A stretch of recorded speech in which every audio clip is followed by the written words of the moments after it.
Él tenía todo el dinero del mundo, pero no podía comprar lo único que importaba. Los mejores médicos del planeta le dijeron que era imposible, que debía prepararse para lo peor, que en 3 meses todo habría terminado. Pero lo que una mujer humilde descubrió en el silencio de la noche cambió no solo el destino de ese niño, sino el curso de la medicina moderna.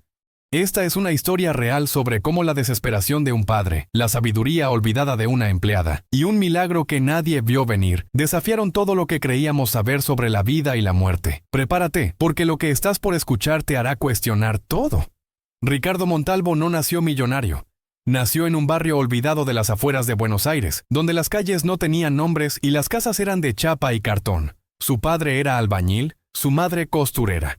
Tenían tan poco que algunos días solo comían pan con mate cocido. Pero Ricardo tenía algo que el dinero no puede comprar: una mente brillante y una determinación inquebrantable. Desde pequeño, observaba cómo los ricos del barrio cercano vivían, cómo hablaban, cómo se movían. A los 8 años ya estaba vendiendo empanadas que su madre hacía en las esquinas. A los 12 reparaba radios viejas que encontraba en la basura y las revendía. A los 15 había ahorrado lo suficiente para comprar su primer pequeño local de electrónica usada. Los vecinos se reían. «Ese pibe se cree empresario», decían entre risas. «Va a terminar como todos nosotros». Pero Ricardo no escuchaba. Él tenía un cuaderno desgastado donde escribía cada noche: «Voy a sacar a mi familia de aquí. Voy a demostrarles que se equivocan». Y cada mañana, antes del amanecer, salía a trabajar con esa promesa grabada en el pecho. A los 23 años, Ricardo ya no era el muchacho de la villa. Había construido una cadena de tiendas de electrónica que se expandía por toda Argentina. Trabajaba 18 horas diarias, dormía 4, soñaba con imperios. A los 30, su empresa valía $50 millones. A los 35, 200 millones. Casas, autos, viajes privados. Todo lo que alguna vez le negaron, ahora lo tenía multiplicado por 1000.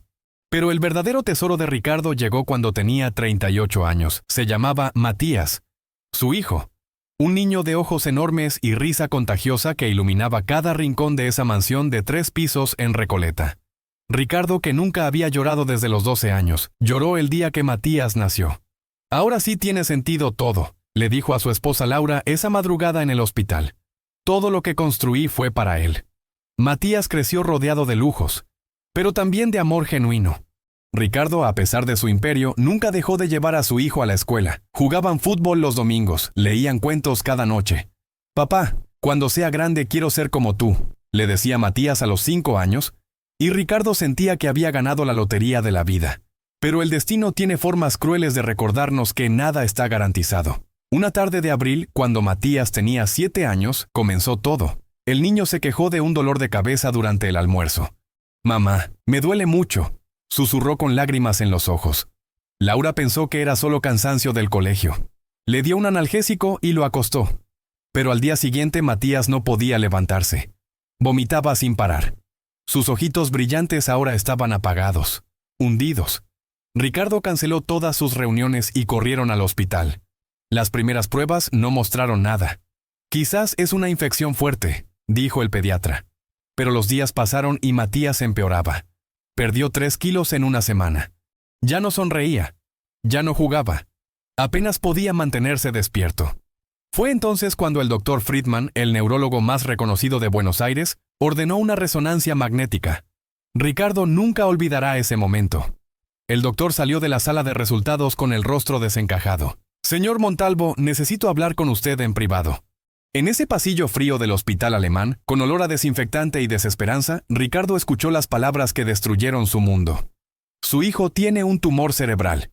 Es agresivo. Está en una zona inoperable y ya está avanzado. El mundo de Ricardo se detuvo. Todo el dinero, todo el poder, todos los contactos, todo se volvió irrelevante en un instante. «Tiene que haber algo», suplicó Ricardo, agarrando al doctor por los hombros. «Yo pago lo que sea, lo que sea». El doctor Friedman, con 50 años de experiencia, bajó la mirada. «Señor Montalvo, créame que ojalá fuera así de simple. Este tipo de tumor, en esta ubicación, con esta velocidad de crecimiento, la cirugía lo mataría. La quimioterapia solo le daría más sufrimiento sin resultados. Yo...» Hizo una pausa dolorosa. «Yo le recomiendo que aproveche el tiempo que le queda con él. Son quizás 3, tal vez 4 meses». Ricardo sintió que el suelo desaparecía bajo sus pies. «No», susurró. No, no, no. Salió corriendo de ese hospital, entró a su auto y gritó hasta quedarse sin voz. Un hombre que había vencido la pobreza, que había construido un imperio, que había conquistado cada obstáculo, ahora estaba completamente impotente ante lo único que realmente importaba. Pero Ricardo Montalvo no era de los que se rendían. Si su hijo tenía 4 meses, él usaría cada segundo para buscar una solución. Contrató a los mejores oncólogos de América Latina. Voló a Matías a Houston, a Boston, a Alemania, a Japón. Gastó $2 millones en consultas con los cerebros médicos más brillantes del planeta. Y todos, absolutamente todos, dijeron lo mismo. Lo sentimos. No hay nada que hacer. El tumor está creciendo demasiado rápido. La ubicación es imposible. Prepárese para despedirse. Cada no era una puñalada. Cada lo sentimos era una sentencia. Ricardo regresó a Buenos Aires derrotado. Por primera vez en su vida, el dinero no servía de nada. Por primera vez no había tratos que hacer, ni estrategias que implementar. Matías se estaba apagando día a día. Ya casi no podía caminar. Su cabecita se inclinaba hacia un lado. Sus palabras salían confusas. Y en sus ojitos, Ricardo veía una pregunta silenciosa. «Papá, ¿por qué no me ayudas?» Fue en esos días más oscuros cuando apareció ella. Rosa Mendoza, 62 años. Empleada doméstica que trabajaba en la casa de los Montalvo desde hacía 15 años. Una mujer pequeña, de manos ásperas y sonrisa dulce, que había criado 6 hijos propios en una casita humilde de González Catán. Rosa limpiaba, cocinaba, cuidaba de Matías cuando Laura necesitaba descansar. Era prácticamente invisible para la mayoría de las visitas elegantes que llegaban a esa mansión. Pero Rosa tenía ojos que veían más allá de las apariencias, y un corazón que no conocía el significado de rendirse. Una noche, cerca de la medianoche, Rosa estaba en la cocina preparando el té que ayudaba a Laura a dormir, cuando escuchó sollozos en el estudio. Era Ricardo, con la cabeza entre las manos, rodeado de informes médicos que no ofrecían esperanza. «Señor Ricardo», dijo Rosa suavemente. Él levantó la vista sorprendido. Sus ojos estaban rojos, devastados. «Rosa, perdón, no quería que me vieras así». Ella se acercó despacio y puso una mano en el hombro de ese hombre que lo tenía todo y a la vez nada. «Señor, yo sé que usted ya habló con todos los médicos importantes del mundo». Ricardo asintió, incapaz de hablar. «Pero, ¿me permitiría contarle algo? Algo que tal vez suene tonto para usted». Ricardo la miró con esos ojos vacíos. «Rosa, en este punto escucharía hasta al diablo si pudiera salvar a mi hijo». Ella respiró hondo y comenzó a hablar. «Cuando yo tenía 20 años, mi hijo mayor, Carlitos, se enfermó muy grave. Tenía fiebres altísimas que no bajaban. Los médicos del hospital público dijeron que era algo malo en la sangre, que no iba a sobrevivir. Yo no tenía plata para médicos caros, señor Ricardo. No tenía nada, solo tenía desesperación». Ricardo escuchaba en silencio. Pero mi abuela, que vivía en Santiago del Estero, me llamó. Ella era curandera, sanadora. La gente la buscaba de todos lados. Y me dijo algo que nunca olvidé. «Rosita, la medicina moderna es poderosa, pero a veces olvida que el cuerpo humano tiene memoria antigua. Memoria de plantas, de tierra, de cosas que curaban mucho antes de los hospitales». Rosa sacó de su delantal un papel doblado, amarillento, lleno de anotaciones a mano. Ella me dio una receta, una combinación de hierbas del norte argentino que usaban los pueblos originarios hace cientos de años. Me dijo que lo diera a Carlitos junto con sus medicinas. Los doctores se rieron de mí. Dijeron que era brujería, pero yo no tenía nada que perder. Hizo una pausa, los ojos humedecidos. «Carlitos se curó, señor Ricardo. En 2 semanas la fiebre se fue. En 1 mes estaba corriendo otra vez. Los médicos dijeron que fue un milagro, que se equivocaron en el diagnóstico, pero yo sé lo que vi, yo sé lo que hizo esa preparación». Ricardo la miraba intensamente ahora. «Rosa, ¿estás diciendo que...?» Ella levantó una mano. «No estoy diciendo que sea lo mismo, señor. El tumor de Matías es algo que ni siquiera existía en la época de mi abuela. Pero hay algo en esta receta, algo en estas plantas que ayuda al cuerpo a luchar. No sé cómo explicarlo con palabras de médico, pero lo he visto funcionar en mi familia, en mis vecinos, en gente que los hospitales habían abandonado». Extendió el papel hacia Ricardo. «Si usted me permite, yo podría prepararlo para Matías. No le va a hacer daño, señor. Son solo plantas. Y si no funciona...» Su voz se quebró. «Al menos habremos intentado una cosa más». Ricardo tomó ese papel con manos temblorosas. Estaba cubierto de nombres que no conocía. Guayacán, lapacho colorado, uña de gato, calanchoe, muérdago criollo. Nombres que sonaban a otro tiempo, a otra medicina. Su mente racional, la mente que había construido un imperio con lógica y números, le decía que esto era absurdo, que era pseudociencia, que era desesperación haciéndolo vulnerable a falsas esperanzas. Pero otra parte de él, la parte que alguna vez fue ese niño pobre que creía en lo imposible, susurró: ¿y si funciona? Hazlo, dijo Ricardo con voz firme. Empieza mañana mismo. Pero Rosa, necesito que me prometas algo. No le digas nada a Laura todavía. Ella ya sufrió demasiado con falsas esperanzas. Rosa asintió comprensivamente. Entiendo, señor. Será nuestro secreto hasta que veamos si hay algún cambio. Esa noche, Ricardo no durmió.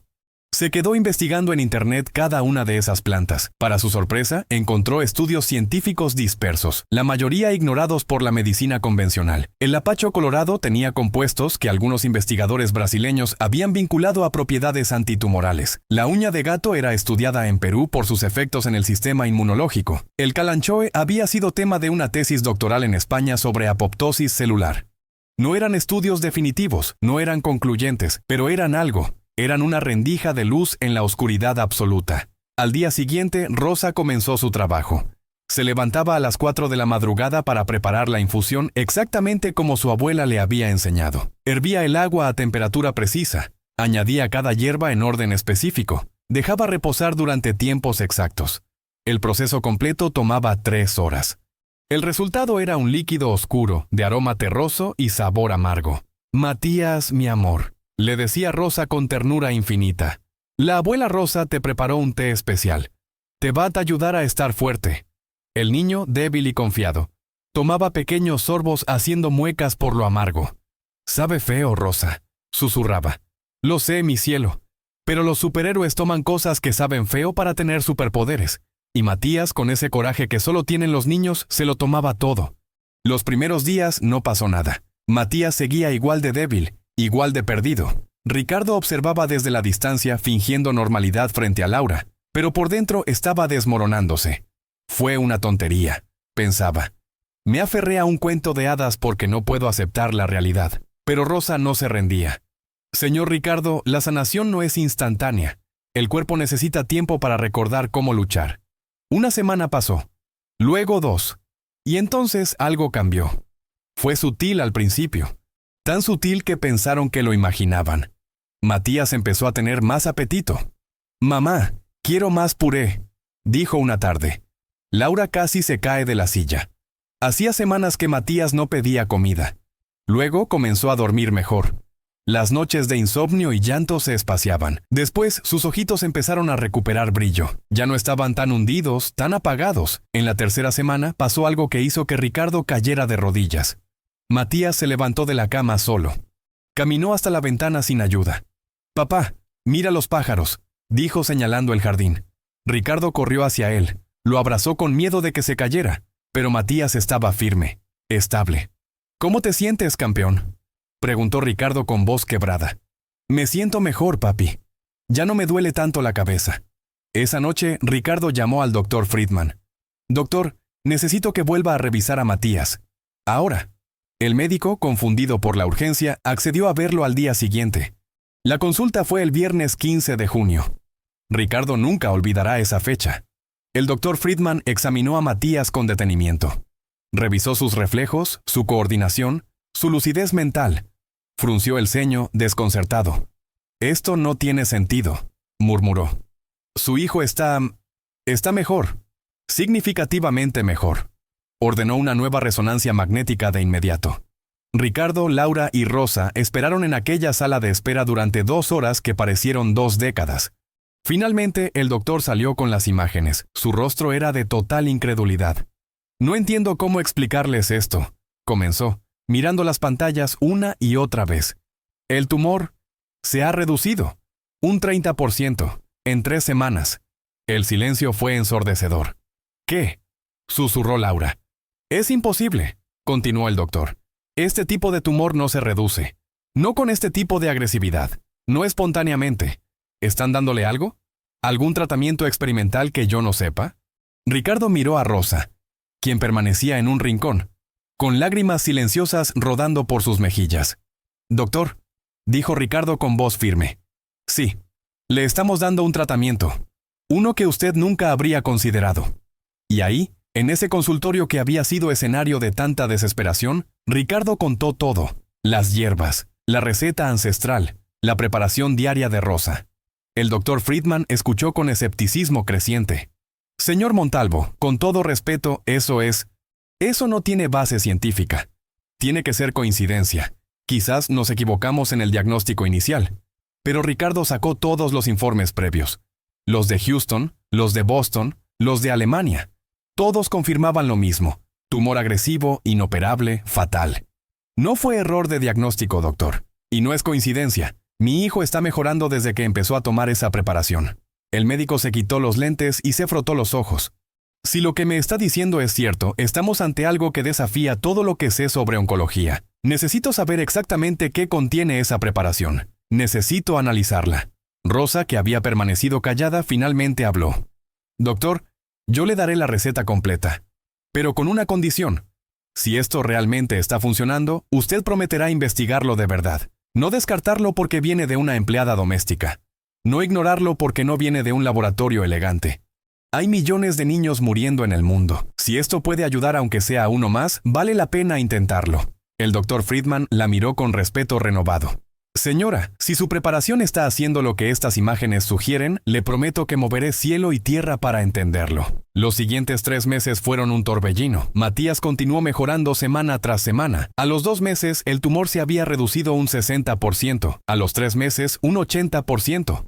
Su cabecita ya no se inclinaba, corría por el jardín, reía a carcajadas, volvió al colegio. Mientras tanto, el doctor Friedman, fiel a su palabra, había reunido un equipo de investigadores. Mandaron muestras de la preparación de Rosa a laboratorios en Argentina, Brasil y Estados Unidos. Los resultados empezaron a llegar y eran extraordinarios. La combinación específica de esas plantas, en esas proporciones exactas, en ese método de preparación, generaba un compuesto que nadie había estudiado antes. No era una sola sustancia, sino una sinergia compleja de flavonoides, quinonas, alcaloides y terpenos que parecían trabajar en conjunto de maneras que la ciencia moderna apenas comenzaba a comprender. Un equipo de la Universidad de Buenos Aires descubrió que la preparación estimulaba la autofagia celular selectiva. El cuerpo comenzaba a comerse las células tumorales mientras protegía las sanas.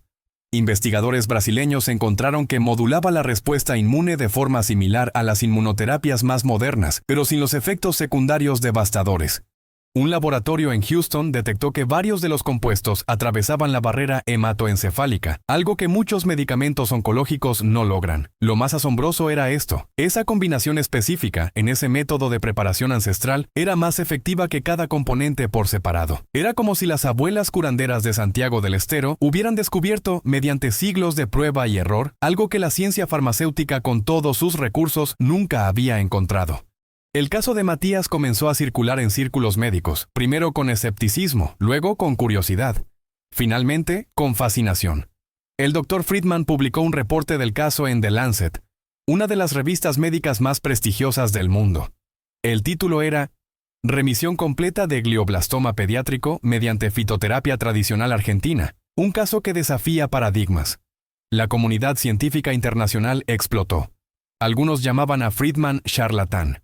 Otros exigían más estudios, pero los datos eran innegables. Matías Montalvo, desahuciado por los mejores oncólogos del planeta, estaba vivo, sano y sin rastros de tumor. Ricardo Montalvo, el hombre que había construido un imperio vendiendo tecnología, tomó la decisión más importante de su vida. Vendió el 40% de sus empresas y fundó el Instituto Rosa Mendoza de Investigación en Medicina Integrativa. Invirtió $50 millones iniciales. Contrató a los mejores científicos dispuestos a explorar el puente entre medicina ancestral y ciencia moderna. Rosa se convirtió en la directora de etnobotánica, a pesar de sus protestas de que ella solo era una empleada que sabía de plantitas. «Rosa», le dijo Ricardo con lágrimas en los ojos el día de la inauguración, «tú no eres solo nada. Tú le salvaste la vida a mi hijo cuando los doctores más caros del mundo se habían rendido. Tú tienes un conocimiento que no viene de universidades, viene de algo más antiguo y quizás más sabio. El instituto comenzó a documentar sistemáticamente remedios tradicionales de comunidades indígenas de toda Latinoamérica, no para explotarlos comercialmente, sino para entenderlos científicamente y compartirlos con el mundo. Trabajaron con curanderos de los Andes, chamanes del Amazonas, sobadoras de México, yerbateros del Paraguay. Cada remedio era analizado, probado, y si mostraba promesa, estudiado rigurosamente en ensayos clínicos. En los primeros 3 años, el instituto había identificado 17 compuestos naturales con potencial terapéutico real para distintos tipos de cáncer, enfermedades autoinmunes y condiciones neurodegenerativas. 5 de ellos ya estaban en fase de ensayos clínicos aprobados, y todo comenzó con una empleada doméstica que se atrevió a compartir lo que su abuela le había enseñado. Pero la historia no termina ahí. En el 5.º año después de su diagnóstico, cuando Matías tenía 12 años y no quedaba absolutamente ningún rastro de tumor, pasó algo que cerró el círculo de la forma más hermosa posible. El instituto organizó un congreso internacional. Puentes entre sabidurías, medicina ancestral y ciencia moderna. Llegaron investigadores de 40 países. Había premios Nobel, directores de hospitales, jefes de investigación de las farmacéuticas más grandes del mundo. Y en el panel principal, junto al Dr. Friedman y un grupo de científicos de renombre mundial, estaba Rosa Mendoza, una mujer de 67 años, de manos trabajadoras y corazón infinito, hablando frente a 2.000 personas sobre lo que su abuela le había enseñado en una casita de adobe de Santiago del Estero. Yo no estudié en ninguna universidad elegante, comenzó Rosa con voz temblorosa pero clara. Yo aprendí viendo a mi abuela curar a la gente que los hospitales rechazaban porque eran demasiado pobres o demasiado lejos. Aprendí que la Tierra tiene medicinas que nosotros hemos olvidado. No estoy diciendo que la medicina moderna está mal. Mi Carlitos también tomó antibióticos cuando estuvo enfermo. Matías también fue visto por doctores excelentes. Pero hay espacio para las dos cosas. Hay espacio para la ciencia y para la sabiduría antigua. Hizo una pausa mirando al público. Durante mucho tiempo yo pensé que lo que sabía no valía nada. Porque venía de gente pobre, de gente sin títulos, de gente que el mundo no escucha. Pero ese niño que ustedes ven ahí, señaló a Matías que estaba sentado en primera fila junto a su padre. Ese niño está vivo porque alguien decidió escuchar. No porque yo sea especial, sino porque lo que mi abuela sabía y lo que miles de abuelas en todo el mundo saben también es medicina. También merece respeto. También puede salvar vidas. La ovación duró 5 minutos. Científicos con doctorados de Harvard aplaudiendo a una mujer que apenas había terminado la primaria. Porque en ese momento todos entendieron algo fundamental. La sabiduría no siempre viene envuelta en títulos académicos. A veces viene en las manos arrugadas de una abuela, en las recetas escritas en papeles amarillentos, en el conocimiento transmitido de generación en generación por gente que la historia oficial nunca registró. Hoy, 8 años después de aquel diagnóstico fatal, Matías tiene 15 años. Es un adolescente sano, brillante, que quiere estudiar medicina para ayudar a otros niños como yo. El Instituto Rosa Mendoza ha ayudado a desarrollar 3 nuevos tratamientos que ya están salvando vidas en hospitales de 20 países. Rosa sigue trabajando ahí, aunque ya no como empleada doméstica, sino como la guardiana de un conocimiento que casi se pierde. Y Ricardo Montalvo, el hombre que una vez pensó que el dinero podía comprar cualquier cosa, aprendió la lección más valiosa de su vida. Yo era millonario, dice Ricardo en las conferencias donde ahora habla sobre su experiencia. Tenía acceso a los mejores médicos del planeta. Pero quien salvó a mi hijo no tenía títulos, no tenía laboratorio, no tenía reconocimiento. Solo tenía sabiduría heredada y un corazón lo suficientemente valiente para ofrecerla cuando nadie más tenía respuestas. La verdadera riqueza no es lo que tienes en el banco. Es a quien decides escuchar cuando el mundo te dice que no hay esperanza. Es reconocer que la sabiduría puede venir de los lugares más inesperados. Y es tener la humildad de aceptar ayuda, incluso cuando viene envuelta en papel amarillento y manos trabajadoras. Esta historia nos enseña algo que nuestra sociedad moderna ha olvidado peligrosamente. Hemos construido un mundo donde solo valoramos el conocimiento que viene con credenciales oficiales, donde desechamos miles de años de sabiduría humana porque no fue generada en un laboratorio, donde miramos con desprecio a la gente humilde que ha preservado conocimientos ancestrales, llamándolos ignorantes o supersticiosos. Pero ¿qué tal si estamos equivocados? ¿Qué tal si en nuestra arrogancia moderna estamos descartando curas reales, soluciones verdaderas, respuestas que nuestros ancestros descubrieron mediante siglos de observación cuidadosa? La ciencia es maravillosa. La medicina moderna ha logrado milagros incuestionables. Pero la ciencia también puede ser limitada por sus propios paradigmas. Por décadas ignoramos la microbiota intestinal. Por siglos nos burlamos de la meditación. Durante generaciones descartamos la acupuntura, y luego, uno por uno, la investigación rigurosa demostró que había algo real ahí. ¿Cuántas otras curas, cuántos otros tratamientos? ¿Cuánta sabiduría genuina estamos desperdiciando porque viene de la gente equivocada? Rosa Mendoza no salvó a Matías por casualidad. Lo salvó porque su abuela y la abuela de su abuela, y generaciones antes que ellas, observaron, experimentaron, recordaron y transmitieron. Lo salvó porque tuvo el coraje de ofrecer su conocimiento incluso sabiendo que podría ser rechazada o ridiculizada. Y lo salvó porque encontró un padre lo suficientemente desesperado como para dejar ir su arrogancia, y un médico lo suficientemente humilde como para admitir que no tenía todas las respuestas. ¿Cuántas personas están muriendo ahora mismo porque nosotros, como sociedad, hemos decidido que solo el conocimiento oficial vale? ¿Cuántos niños se están perdiendo porque no estamos dispuestos a escuchar a las rosas del mundo? ¿Cuánta sabiduría está desapareciendo con cada abuela que muere sin transmitir lo que sabe? Porque nadie consideró que valía la pena documentarlo. La pregunta que esta historia nos deja no es si debemos abandonar la medicina moderna. La respuesta es obvia. No debemos. La pregunta real es, ¿podemos ser lo suficientemente sabios como para construir puentes? ¿Podemos crear un mundo donde la ciencia rigurosa y la sabiduría ancestral trabajen juntas en lugar de despreciarse mutuamente? ¿Podemos ser lo suficientemente humildes como para admitir que las personas sin títulos universitarios también pueden tener respuestas? Ricardo Montalvo era millonario, pero su dinero no pudo comprar lo que realmente necesitaba. Lo que salvó a su hijo no fue dinero. Fue escuchar.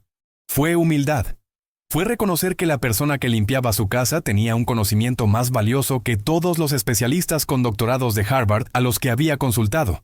Y quizás esa sea la lección más profunda de todas. En un mundo obsesionado con títulos, con credenciales, con validaciones oficiales, olvidamos que la sabiduría real no siempre viene con un certificado enmarcado. A veces viene en las manos arrugadas de una mujer que aprendió de su abuela, en las recetas garabateadas en papeles viejos, en el conocimiento que se transmitió de boca en boca durante generaciones, mucho antes de que existieran las universidades. Hoy, el Instituto Rosa Mendoza no solo investiga plantas medicinales. Se ha convertido en un modelo de cómo hacer ciencia con respeto, con humildad, con apertura. Trabajan mano a mano con comunidades indígenas, no como extractores de conocimiento, sino como socios. Cuando descubren algo valioso, las comunidades reciben regalías. Cuando publican estudios, incluyen los nombres de los sabios tradicionales junto a los de los científicos con doctorados. Y cuando desarrollan tratamientos, se aseguran de que sean accesibles para las mismas comunidades pobres que generaron ese conocimiento.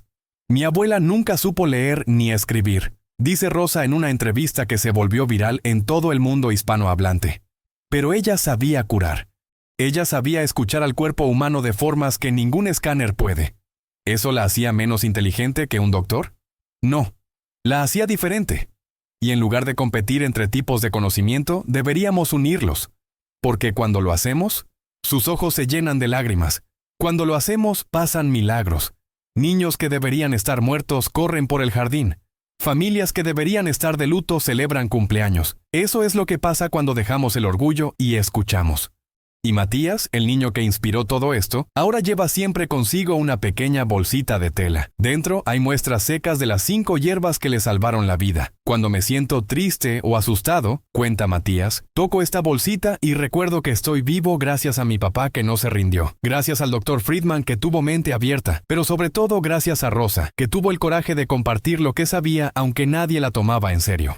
Quiero ser médico, pero no el tipo de médico que cree saberlo todo. Quiero ser el tipo de médico que sabe escuchar, que entiende que la medicina está en todas partes, no solo en los hospitales, que respeta tanto a un premio Nobel como a una abuela de Santiago del Estero. 5 años después de su remisión completa, algo extraordinario sucedió que amplificó el impacto de esta historia a niveles que nadie imaginó. En el Instituto Rosa Mendoza estaban trabajando con una comunidad COM del Chaco argentino. Los ancianos de la comunidad habían compartido una preparación que usaban para limpiar la sangre de personas con enfermedades graves. El equipo de investigación, ahora entrenado para tomar en serio cada remedio tradicional, comenzó a analizar meticulosamente esa preparación. Lo que descubrieron dejó boquiabierta a la comunidad científica internacional. La combinación específica de cortezas, raíces y hojas que los COM habían usado durante siglos contenía un compuesto que nadie había aislado antes. Lo llamaron comicina en honor a la comunidad. Este compuesto demostraba una capacidad extraordinaria para atacar células de leucemia mieloide aguda, uno de los cánceres sanguíneos más agresivos y difíciles de tratar, especialmente en niños. Los ensayos clínicos comenzaron con cautela extrema. Primer fase: exitosa. Segunda fase: resultados prometedores. Tercera fase: revolucionarios. La comicina combinada con quimioterapia de dosis reducidas lograba tasas de remisión del 82% en leucemia infantil, con efectos secundarios significativamente menores que los tratamientos convencionales. Era uno de los avances más importantes en oncología pediátrica en décadas, y todo porque alguien decidió escuchar a un grupo de ancianos indígenas que la sociedad moderna había marginado y olvidado. La Administración de Alimentos y Medicamentos de Estados Unidos aprobó la comicina en tiempo récord. Pero aquí viene la parte que hace que esta historia sea verdaderamente diferente. Ricardo Montalvo y el Instituto Rosa Mendoza no patentaron el compuesto de forma exclusiva. En lugar de eso, crearon una patente abierta donde las ganancias se compartían equitativamente entre el instituto, los investigadores y la comunidad COM. Cada dosis vendida generaba regalías que iban directamente a un fondo administrado por los propios COM para educación, salud y preservación cultural. Nosotros no descubrimos la comicina, declaró Ricardo en la conferencia de prensa del lanzamiento. Los ancianos COM la descubrieron hace siglos. Nosotros solo la tradujimos al lenguaje de la ciencia moderna. Ellos merecen el reconocimiento. Ellos merecen los beneficios. Y francamente, ellos nos están enseñando una lección que el mundo farmacéutico necesita desesperadamente. El conocimiento no existe para enriquecer a unos pocos. Existe para sanar a muchos. Este modelo de ciencia con reciprocidad, que el Instituto Rosa Mendoza pionero comenzó a replicarse. Universidades de Brasil, Colombia, Perú y México establecieron programas similares. La Organización Mundial de la Salud creó una nueva división, etnomedicina basada en evidencia. Farmacéuticas que habían pasado décadas ignorando remedios tradicionales, ahora competían por establecer colaboraciones respetuosas con comunidades indígenas. ¿Y sabes qué fue lo más hermoso? Las comunidades que durante siglos habían sido explotadas y despojadas finalmente estaban siendo reconocidas como las verdaderas científicas que siempre fueron. Los curanderos, las parteras, los yerbateros, todos aquellos que la civilización había llamado primitivos o supersticiosos, ahora eran invitados a congresos internacionales. Sus conocimientos eran documentados con respeto, sus nombres aparecían en publicaciones científicas, y sus comunidades recibían beneficios reales y tangibles. Rosa Mendoza fue nominada al Premio Príncipe de Asturias en la categoría de Cooperación Internacional. No ganó, pero eso no importó. Lo que importó fue que en la ceremonia de nominación, ella dio un discurso que se volvió legendario. Yo nunca imaginé estar aquí. Comenzó con su humildad característica, vestida con un poncho tradicional que su abuela le había tejido 50 años atrás. Yo solo hice lo que cualquier abuela haría. Compartí lo que sabía cuando vi a un niño sufriendo. Pero quiero dedicar esta nominación a alguien que no está aquí. A mi abuela Dominga, que nunca tuvo un centavo, que nunca fue a la escuela, que murió en una casita de adobe sin que nadie fuera de nuestro pueblo supiera su nombre. Ella fue quien realmente descubrió esas medicinas. Ella fue la verdadera científica. Y hay millones como ella, en cada rincón del mundo, cuya sabiduría estamos perdiendo porque morimos antes de que alguien decida escucharlas. Hizo una pausa, su voz temblando de emoción. Si esta historia les enseña algo, que sea esto. Miren alrededor. La persona que limpia su oficina, que cuida su jardín, que vende en el mercado, que cocina en su casa. Tal vez esa persona sabe algo que podría cambiar el mundo. Pero nunca lo sabremos si no preguntamos, si no escuchamos, si no dejamos de creer que solo la gente con títulos universitarios tiene conocimiento valioso. Sus palabras resonaron en cada rincón del planeta.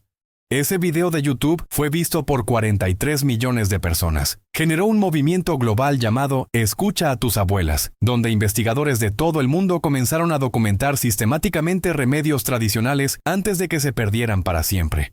10 años después del diagnóstico de Matías, la revista Time publicó un artículo titulado «Cómo una empleada doméstica argentina cambió la medicina moderna».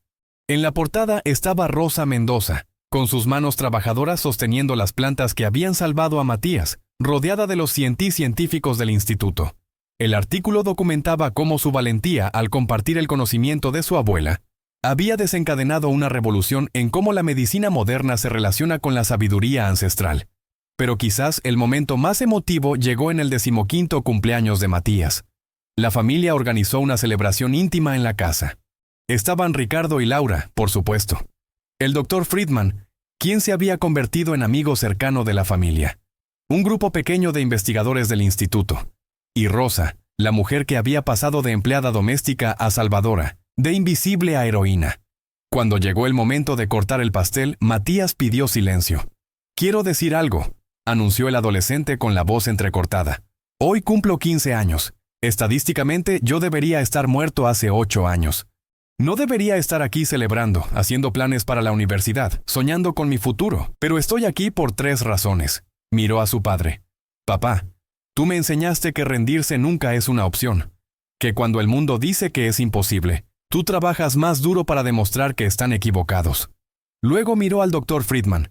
«Doctor, usted me enseñó que un verdadero científico no es el que cree saberlo todo, sino el que tiene humildad para admitir que puede aprender de cualquiera». Finalmente sus ojos se llenaron de lágrimas mientras miraba a Rosa. «Y tú, Rosa, tú me salvaste la vida. Pero no solo eso, me enseñaste la lección más importante, que el valor de una persona no tiene nada que ver con su título o su cuenta bancaria. Tiene que ver con su corazón, con su sabiduría, con su coraje para hacer lo correcto incluso cuando todos podrían burlarse». Se acercó a ella y la abrazó. «Yo te llamo abuela Rosa, porque eso es lo que eres para mí. La abuela que me dio una segunda oportunidad de vivir». No había un ojo seco en esa habitación. Rosa, esa mujer pequeña y humilde que había pasado décadas siendo invisible, ahora era el centro del universo para ese grupo de personas, y en cierto modo para millones alrededor del mundo que habían sido tocados por su historia. Hoy, el Instituto Rosa Mendoza opera en 17 países. Ha documentado más de 3.000 remedios tradicionales. 23 de ellos han entrado en ensayos clínicos. 7 ya están aprobados y salvando vidas. Pero más allá de los números, ha creado algo más valioso, un puente. Un puente entre el conocimiento que nace en universidades y el conocimiento que nace en cocinas humildes. Entre la arrogancia de creer que solo la ciencia moderna tiene respuestas y la sabiduría de reconocer que nuestros ancestros también eran científicos, solo que usando diferentes métodos. Rosa tiene ahora 77 años. Sigue trabajando en el instituto no porque necesite el dinero, sino porque dice que todavía hay muchas abuelas que necesitan ser escuchadas. Viaja por toda Latinoamérica, visitando comunidades remotas, sentándose con ancianos, tomando mate, escuchando historias, documentando recetas que de otro modo se perderían cuando esos ancianos mueran. Matías está estudiando medicina en la Universidad de Buenos Aires. En su tiempo libre, trabaja como voluntario en el instituto, ayudando a catalogar remedios tradicionales. «Voy a ser oncólogo», dice con determinación, pero un tipo diferente de oncólogo, uno que entiende que curar no es solo sobre la última tecnología, es sobre escuchar todas las voces, incluso las que el mundo ha silenciado. Y Ricardo Montalvo, el hombre que una vez midió su éxito en millones de dólares, ahora lo mide de forma muy diferente. «Construí un imperio de cientos de millones», reflexiona. «Pero mi verdadero legado no es ese dinero, es esto, ayudar a cambiar cómo el mundo ve el conocimiento, ayudar a dar voz a los que nunca tuvieron plataforma, y sobre todo tener un hijo vivo que no debería estarlo, gracias a una mujer que tuve la bendición de escuchar cuando era solo la empleada». Amigos, esta historia nos confronta con verdades incómodas sobre nuestra sociedad. Hemos construido un mundo estratificado donde el valor de una persona se mide por sus credenciales, sus títulos, su posición social, donde automáticamente asumimos que quien limpia pisos no puede tener conocimientos valiosos, donde descartamos milenios de sabiduría humana porque no fue generada usando el método científico moderno. Pero, ¿y si estamos cometiendo un error catastrófico? ¿Y si en nuestra arrogancia estamos dejando morir curas reales junto con los ancianos que las conocen? ¿Cuántos Matíases no se salvaron porque nadie estuvo dispuesto a escuchar a su Rosa? La ciencia moderna es maravillosa. Ha erradicado enfermedades, prolongado vidas, realizado milagros genuinos. Pero la ciencia también puede ser limitada por sus propios dogmas. Durante décadas nos burlamos de la meditación hasta que los estudios demostraron sus beneficios neurológicos reales. Ignoramos la microbiota intestinal hasta que descubrimos su impacto masivo en la salud. Rechazamos la acupuntura hasta que la investigación demostró efectos medibles en el sistema nervioso. ¿Cuánto más estamos rechazando ahora mismo? ¿Cuántas otras Rosa Mendoza hay en el mundo, con conocimientos que podrían salvar vidas, pero que nunca compartirán porque saben que serán ridiculizadas o ignoradas? ¿Cuántas abuelas están muriendo ahora mismo, llevándose consigo siglos de conocimiento acumulado? ¿Porque nadie consideró que valía la pena preguntarles? Esta no es una historia sobre rechazar la medicina moderna. Es una historia sobre expandirla. Sobre reconocer que la sabiduría puede venir de múltiples fuentes, que alguien sin un doctorado puede haber descubierto algo valioso mediante observación cuidadosa transmitida generacionalmente, que hay espacio para la humildad en la ciencia, espacio para decir no lo sé todo y voy a escuchar. Ricardo Montalvo aprendió esta lección de la forma más dolorosa y hermosa posible. Su dinero, su poder, sus conexiones, todo fue inútil ante el tumor de su hijo. Lo que funcionó fue algo que no podía comprar, el conocimiento de una mujer humilde que tuvo el coraje de compartirlo y un padre que tuvo la humildad de escucharlo. La pregunta que esta historia deja para cada uno de nosotros es profundamente personal. ¿A quién estamos ignorando? ¿En tu vida, en tu trabajo, en tu comunidad? ¿Hay alguien a quien automáticamente descartas porque no tiene los títulos correctos? ¿Porque no habla el idioma correcto? ¿Porque no viene del estrato social correcto?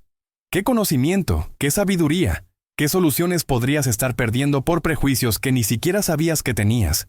Y más importante aún, cuando llegue tu momento de crisis, cuando enfrentes algo que parece imposible, ¿tendrás la humildad de escuchar a tu Rosa? Porque todos tenemos una. Todos tenemos personas en nuestras vidas que poseen conocimientos valiosos, pero que hemos etiquetado como menos que, basados en sus circunstancias externas. La diferencia entre perder todo y encontrar una solución milagrosa podría ser simplemente estar dispuesto a escuchar. Esta historia comenzó con un niño muriendo y un padre desesperado. Terminó cambiando cómo la medicina moderna se relaciona con siglos de sabiduría humana. Todo porque alguien decidió escuchar. Todo porque alguien decidió que el conocimiento de una empleada doméstica valía tanto como el de un doctor de Harvard. Todo porque alguien entendió que la verdadera sabiduría no discrimina por clase social. Matías Montalvo estará vivo por muchas décadas más si la fortuna lo permite.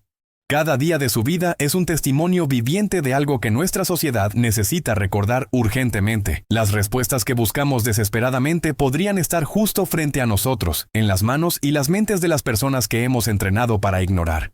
Tal vez es hora de que todos nosotros hagamos lo que Ricardo hizo esa noche desesperada. Dejar ir el orgullo, abrir los oídos y preguntar con humildad genuina. ¿Tú sabes algo que yo no sé? ¿Hay sabiduría en ti que yo he pasado por alto? Porque si la hay, estoy listo para escuchar. Porque al final del día, lo que salvó a Matías no fue dinero, ni tecnología, ni prestigio. Fue algo mucho más simple y mucho más profundo. Fue la disposición de un padre de escuchar. Fue el coraje de una mujer de hablar. Y fue el reconocimiento de que todos, absolutamente todos, sin importar dónde nacieron o qué títulos tienen, pueden ser portadores de conocimiento que el mundo necesita desesperadamente. Esa lección sola vale más que todos los diplomas de todas las universidades del mundo. Y tal vez, solo tal vez, es la lección que podría salvar no solo a individuos, sino a nuestra civilización entera de su arrogancia autodestructiva. La próxima vez que veas a alguien limpiando pisos, cuidando jardines, cocinando comidas, vendiendo en mercados, pregúntate, ¿qué sabe esta persona que yo nunca me molesté en averiguar? Porque la respuesta podría cambiar tu vida. O salvarla. Y eso, amigos, es lo que hace que esta historia no sea solo sobre un niño, un padre y una empleada. Es sobre todos nosotros. Sobre el tipo de mundo que queremos construir. Un mundo donde escuchamos, donde valoramos, donde reconocemos que la sabiduría no tiene apellido ni código postal. Matías Montalvo vive. Rosa Mendoza fue escuchada. Y millones alrededor del mundo ahora tienen esperanza donde antes solo había desesperación. Todo porque alguien se atrevió a escuchar lo que otros descartan.